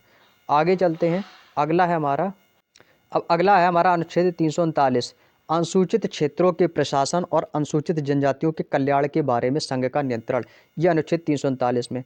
वहीं अनुच्छेद 340 जो है, इसमें आपके पिछड़े वर्गों की दशाओं के अन्वेषण के लिए आयोग की नियुक्ति। अनुसूचित जातियां यानी कि एससी, अनुसूचित जो जातियां हैं इनका प्रावधान किस अनुच्छेद में है, तो अनुच्छेद 341। अनुसूचित जनजातियां यानी दोस्तों एसटी, ये किस अनुच्छेद में है, अनुच्छेद 342। ये दोनों इंपॉर्टेंट है भैया, दोनों इंपॉर्टेंट है। एससी का प्रावधान किसमें, 341 342, 341 342 एससी एसटी याद रखो, सबसे पहले एससी फिर एसटी, तो 341 फिर 342। संघ की राजभाषा, तो संघ की राजभाषा क्या है आप सभी जानते हो। राज्य की राजभाषा 343 से 351 याद रखो, 343 से 351, ठीक है ना। ये आर्टिकल आपके राजभाषा का प्रावधान है। इन सभी में क्या दोस्तों, राजभाषा, सभी को पता है राजभाषा हिंदी है, तो राजभाषा का प्रावधान जो है आपका ये 343 आर्टिकल से 351 तक के आर्टिकल में है। यहाँ तक की बात समझ में आ गई। आगे चलते हैं, अगला है आर्टिकल 346। आर्टिकल 346 एक राज्य और दूसरे राज्य के बीच या राज्य और संघ राज्यों के बीच पत्र आदि की भाषा। हिंदी भाषा के विकास के लिए जो निर्देश दिए गए अनुच्छेद 351, तो वही तो है ना, 343 से 351, तो हिंदी भाषा के विकास के लिए निर्देश। हिंदी हमारी कैसी भाषा है सर, हिंदी एक राजभाषा है, याद रखिएगा। राष्ट्रीय आपातकाल मोस्ट इंपॉर्टेंट लगा लो भाई इसको, मोस्ट इंपॉर्टेंट पॉइंट। राष्ट्रीय आपातकाल का प्रावधान किस अनुच्छेद में सर, 352 में है। राज्यों में संवैधानिक तंत्र के विफल हो जाने की दशा में उपबंध, अनुच्छेद 356। वित्तीय आपातकाल, वित्तीय आपातकाल मोस्ट इंपॉर्टेंट लगा लो भाई। जैसे राष्ट्रीय आपातकाल अनुच्छेद 352 है, ठीक वैसे वित्तीय आपातकाल 360 है। हालांकि दोस्तों वित्तीय आपातकाल अभी तक एक बार भी नहीं लगा है। ये पॉइंट मैंने आपको भारतीय संविधान में आपको स्टार्टिंग में ये बात बताई थी। अगला, अगर आपने थ्योरी क्लास देखी उस पर देख लीजिएगा पिछली क्लासों में। आर्टिकल 368 संविधान का संशोधन करने की संसद की शक्ति और उसके लिए प्रक्रिया। संसद दोस्तों संविधान में संशोधन कर सकती है किस अनुच्छेद में, अनुच्छेद 368 के तहत। भारतीय संविधान का दोस्तों जो संक्षिप्त नाम है ये दोस्तों आर्टिकल 393 में दिया गया है। तो दोस्तों ये थे आपके महत्वपूर्ण अनुच्छेद, उनसे संबंधित क्या क्या प्रावधान है, उन अनुच्छेद से संबंधित कौन से आपके विषय हैं, वो हमारे सारे क्लियर हो गए हैं। अब मैं यहाँ पे दोस्तों आपको भारतीय संविधान के प्रमुख संविधान संशोधन जो हुए हैं उनके बारे में बताते हैं। आपको दोस्तों यहाँ पर मैं काफ़ी चीज़ें इंपॉर्टेंट, अब यहाँ से केवल इंपॉर्टेंट चीज़ें बची हैं, उनको कवर करेंगे, ठीक है। प्रथम संविधान संशोधन कब हुआ, पहला पॉइंट ये है जो कि आपको याद रखना है, ये इंपॉर्टेंट है। प्रथम संविधान संशोधन कब हुआ सर? 1951 में हुआ। इस संशोधन में संविधान में पहले आपकी 8 अनुसूचियां थी, इसमें क्या हुआ दोस्तों, 9वीं अनुसूचियां इसमें जोड़ी गई। 9वीं अनुसूची जोड़ी गई और भूमि संबंधी विधियों का संरक्षण प्रदान किया गया, जिसे अनुच्छेद 15 के 4 में जोड़ा गया, 15(4) में या 15(d) में जोड़ा गया, ठीक है ना। तो क्वेश्चन यहाँ से 2 पूछे जाएंगे। पहला क्वेश्चन, प्रथम संविधान संशोधन कब हुआ सर? 1951 में हुआ। दूसरा, प्रथम संविधान संशोधन में कौन सी अनुसूची जोड़ेगी सर? 9वीं अनुसूची इसमें जोड़ी गई, ठीक है ना। जिसमें क्या क्या 9वीं जो अनुसूची वो किससे संबंधित है सर? ये भूमि संबंधी विधियों के संरक्षण से संबंधित है, ठीक है ना। अगला है हमारा 7वां संविधान संशोधन। सर 7वां संविधान संशोधन कब हुआ सर? 1956 में हुआ। 7वां संविधान संशोधन कब हुआ सर? 1956 में हुआ। इस संशोधन के द्वारा भाषाई आधार पर राज्यों का पुनर्गठन, मोस्ट इंपॉर्टेंट पॉइंट भाई, भाषाई आधार पर राज्यों का पुनर्गठन कब हुआ? ये क्वेश्चन 2 टाइप से पूछता है। या तो केवल आपसे यही पूछ लेगा कि सर 7वां संविधान संशोधन कब हुआ, तो भी आपका आंसर 1956 होगा। अगर आपसे 7वां संविधान संशोधन ना देके केवल आपसे यही पूछ ले कि भाषाई आधार पर राज्यों का पुनर्गठन कब हुआ, भाषाई आधार पर राज्यों का पुनर्गठन कब हुआ सर? 1956 में हुआ। क्यों? क्योंकि 1956 में ही आपका 7वां संविधान संशोधन के तहत भाषाई आधार पर राज्यों का पुनर्गठन किया गया। तो ये दोनों पॉइंट याद रखना, चाहे तो भाषाई आधार पर राज्यों का पुनर्गठन पूछ ले या 7वां संविधान संशोधन पूछ ले। क्लियर है ना। अब मैं बात करता हूं 10वें संविधान संशोधन की। तो 10वां संविधान संशोधन सर 1961 में हुआ, जिसमें आपके दोस्तों दादर एवं नागर हवेली, जिसकी कैपिटल सिलवासा है, दादर एवं नागर हवेली को भारत में शामिल कर इसे केंद्र शासित प्रदेश का दर्जा दिया गया। भारत में दादर एवं नागर हवेली को केंद्र शासित प्रदेश का दर्जा किस संविधान संशोधन के तहत दिया गया सर? ये 10वां संविधान संशोधन 1961 के तहत दिया गया। दोस्त मोस्ट इंपॉर्टेंट, क्योंकि आपके भारतीय संविधान में जितने भी आपके महत्वपूर्ण संशोधन हुए हैं वो सारे इंपॉर्टेंट हैं। इसके बाद 10वें के बाद आएगा 12वां संविधान संशोधन। 12वां संविधान संशोधन सर ये 1962 में हुआ था, जिसमें आपके गोवा, दमन और दीव भारतीय संघ में दोस्तों ये शामिल किए गए। इसके बाद 14वां संविधान संशोधन 1962 में ये भी हुआ, जो कि फ्रांसीसी आधिपत्य वाले पुडुचेरी को भारत का अंग बना दिया गया। इसके बाद 15वां संविधान संशोधन सर 1963 में हुआ, जिसमें आपके उच्च न्यायालय के न्यायाधीशों को सेवानिवृत्त यानी कि रिटायर की जो आयु है वो 60 से लेकर 2 वर्ष और बढ़ा दी गई, यानी कि दोस्तों 62 वर्ष कर दी गई। कितनी कर दी गई? 62 वर्ष कर दी गई। इसके बाद 1971 में आपका 24वां संविधान संशोधन हुआ। 24वां संविधान संशोधन कब हुआ सर? 1971 में, जिसमें संसद को मौलिक अधिकारों सहित संविधान के किसी भी भाग में संशोधन का अधिकार दिया गया। चाहे तो संसद कभी भी किसी भी भाग में संविधान में संशोधन कर सकती है। 26वां संविधान संशोधन ये भी आपका 1971 में। 1971 में आपके दोस्तों 3 संविधान संशोधन हुए, 24वां और 27वां, ये तीनों आपके 1971 में हुए हैं, ठीक है ना। जिसमें 26वें में राजाओं के प्रीवियर्स और विशेषाधिकार समाप्त किए गए, और 27वें संविधान संशोधन 1971 में आपके मिजोरम और अरुणाचल प्रदेश को संघ शासित प्रदेशों के रूप में स्थापित किया गया। तो आपसे याद रखना कि 1971 में आपके कितने संविधान संशोधन हुए? 3 हुए, ठीक है, ये भी याद रखना। इसके बाद आपका 31वां संविधान संशोधन ये आपका 1973 में हुआ, जिसमें लोकसभा के 525 सदस्य संख्या को बढ़ाकर इसे 545 कर दिया गया। 35वां संविधान संशोधन 1974 में हुआ, जिसमें सिक्किम को सहराज्य के रूप में भारत में शामिल किया गया। इसके बाद 42वां संविधान संशोधन हुआ 1976 में। इस संविधान के संशोधन की प्रस्तावना में 3 शब्द जोड़े गए, जिसमें आपके समाजवादी, पंथनिरपेक्ष और अखंडता जैसे 3 शब्द जोड़े गए। नीति निर्देशक तत्वों के मूल अधिकारों को सर्वोच्चता दी गई, और संविधान के भाग 4A में मौलिक कर्तव्य जोड़े गए। क्वेश्चन आता है कि मौलिक कर्तव्य का प्रावधान भारतीय संविधान के किस भाग में है? तो भाग 4A में है। लोकसभा और विधानसभा के कार्यकाल को इसमें 5 वर्ष से 1 साल प्लस 6 वर्ष कर दिया गया, यानी कि दोस्तों लोकसभा विधानसभा का जो कार्यकाल है वो 6 वर्ष के लिए कर दिया गया। शिक्षा, वन, मापतौल और वन्य जीवों और पक्षियों का संरक्षण, और उच्च न्यायालयों और उच्चतम न्यायालयों को छोड़कर न्यायालयों का संगठन इन 5 विषयों के राज्य सूची में समवर्ती सूची में स्थानांतरित किया गया। इसके बाद आता है आपका 44वां संविधान संशोधन 1978। इसके द्वारा संपत्ति के अधिकार को मौलिक अधिकार से हटाकर इसे कानूनी अधिकार बना दिया गया। राष्ट्रीय आपात की उद्घोषणा का आधार आंतरिक अशांति के स्थान पर सशस्त्र विद्रोह किया गया। लोकसभा और विधानसभा का कार्यकाल पुनः 6 वर्ष से इसे 5 वर्ष कर दिया गया। पहले 5 से 6 किया गया, फिर से 6 से 5 कर दिया गया। इसके बाद आपका 1985 में सर 52वां संविधान संशोधन हुआ, जिसमें आपके दल बदल विरोधी प्रावधान 10वीं अनुसूची जोड़ी गई, और अनुच्छेद 101 से लेकर अनुच्छेद 102, 190 और 191 में इन आपके 4 अनुच्छेदों में दोस्तों इसमें संशोधन किया गया। 61वां संविधान संशोधन 1989 में हुआ, जिसमें आयु जो है मतदान की जो आयु है वो 21 वर्ष से घटाकर 18 वर्ष कर दी गई। इसके बाद 69वां संविधान संशोधन 1991 में हुआ, जिसमें दिल्ली को दोस्तों राष्ट्रीय राजधानी क्षेत्र का दर्जा दिया गया। किस संविधान संशोधन के तहत दिल्ली को राष्ट्रीय राजधानी का दर्जा मिला? तो सर 69वां संविधान संशोधन 1991 के तहत दिल्ली और पुडुचेरी विधानसभा के निर्वाचित सदस्यों को राष्ट्रपति के निर्वाचन मंडल में शामिल किया गया। किस संविधान संशोधन के तहत? 70वां संविधान संशोधन 1992 के तहत। 8वीं अनुसूची में दोस्तों आपकी 3 भाषा जोड़ी गई थी, जिसमें आपकी पहली भाषा कोंकणी, दूसरी आपकी मणिपुरी और तीसरी आपकी नेपाली। ये 3 भाषाएं दोस्तों 8वीं अनुसूची जो कि भाषाओं से संबंधित है, इससे 71वें संविधान संशोधन 1992 के तहत जोड़ी गई। 73वां संविधान संशोधन 1993 में हुआ, जिसमें पंचायती राज की व्यवस्था को 11वीं अनुसूची जोड़ी गई। 74वां संविधान संशोधन 1993 में हुआ, जिसमें नगर निकाय संबंधी 12वीं अनुसूची जोड़ी गई। 12वीं अनुसूची कब जोड़ी गई? 74वें संविधान संशोधन 1993 में। 84वां संविधान संशोधन सर 2001 में हुआ, जिसमें लोकसभा विधानसभा की सीटों की संख्या में वर्ष 2026 तक कोई परिवर्तन न करने का प्रावधान किया गया है कि सर 2026 तक 2001 से 2026 तक कोई भी प्रावधान नहीं कर सकते हो, कोई भी बदलाव नहीं कर सकते हो। हाँ, 2026 के बाद आने वाले समय में बदलाव होने की संभावनाएं हो सकती हैं।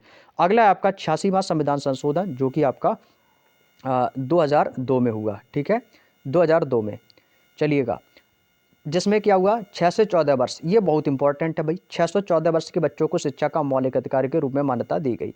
91वां संविधान संशोधन 2003 के तहत इसके अनुसार मंत्रिपरिषद में प्रधानमंत्री व मुख्यमंत्री सहित मंत्रियों की संख्या सदन की कुल सदस्य संख्या के 15% से अधिक नहीं होनी चाहिए।